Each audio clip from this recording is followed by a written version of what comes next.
بسم اللہ الرحمن الرحیم۔ برادران اسلام، جس آدمی کا دل نرم ہو، اللہ تعالیٰ سے ڈرتا ہو، اللہ تعالیٰ سے خوف کھاتا ہو، اور اللہ تعالیٰ کی بارگاہ میں کھڑا ہونے سے اور اللہ تعالیٰ کا آمنا سامنا کرنے سے لرزاں و ترسا رہتا ہو، تھر تھر کانپتا رہتا ہو، ایسے آدمی کا مقام و مرتبہ قیامت کے دن بہت زیادہ شاندار اور عظیم الشان ہونے والا ہے۔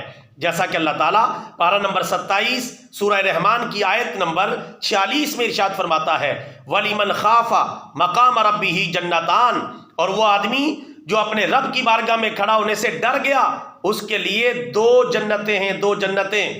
اور روایتوں میں آتا ہے کہ 2 جنتوں سے مراد جنت عدن اور جنت نعیم ہے، جو نعمتوں سے لبالب بھری ہوئی ہیں۔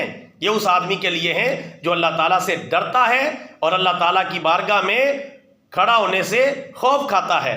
اسی طرح صحیح بخاری کی حدیث شریف نمبر 629 کے مطابق پیارے رسول اللہ صلی اللہ علیہ وسلم نے ارشاد فرمایا، وہ آدمی جو تنہائی میں اللہ تعالیٰ کو یاد کرے، اللہ تعالیٰ کا ذکر کرے، اور اللہ تعالیٰ کا ذکر کرتے ہوئے اس کی آنکھوں سے آنسو بہہ پڑیں، تو اسے اللہ تعالیٰ قیامت کے دن عرش الہی کا سایہ عطا کرے گا، جس دن اللہ کے عرش کے سوا کوئی سایہ نہیں ہوگا۔ یہاں دیکھیں اللہ کی یاد میں، اللہ کے خوف سے رونے والے کا کتنا عظیم مقام و مرتبہ ہے۔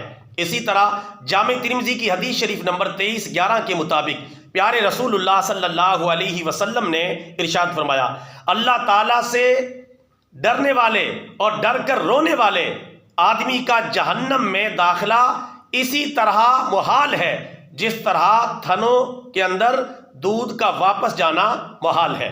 یعنی جو بندہ اللہ تعالیٰ سے ڈرتا ہے، اللہ تعالیٰ سے خوف کھاتا ہے اور اللہ تعالیٰ کے ڈر سے رونے والا ہے، اس کا جہنم میں داخلہ اسی طرح محال اور ممتنع ہے جس طرح دودھ کا تھنوں میں واپس جانا محال ہے۔